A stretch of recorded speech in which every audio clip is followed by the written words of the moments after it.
How to fix Yahoo login suspicious activity.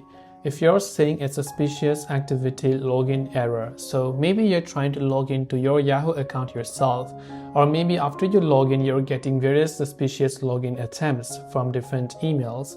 Now, first of all, if you're getting suspicious login, do not worry. Make sure you're not using any VPN or proxy settings, and make sure you're signing in from the same location and the same device from where you frequently sign into Yahoo before.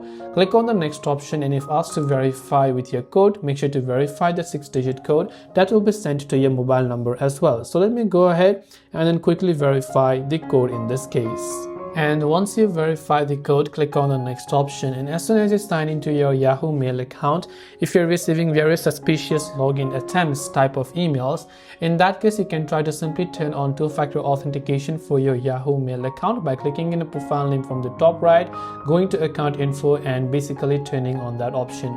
So I hope this video helped you out. If you have got any further questions, do feel free to leave them down below. As always, thanks for watching till the end, and see you soon in the next video.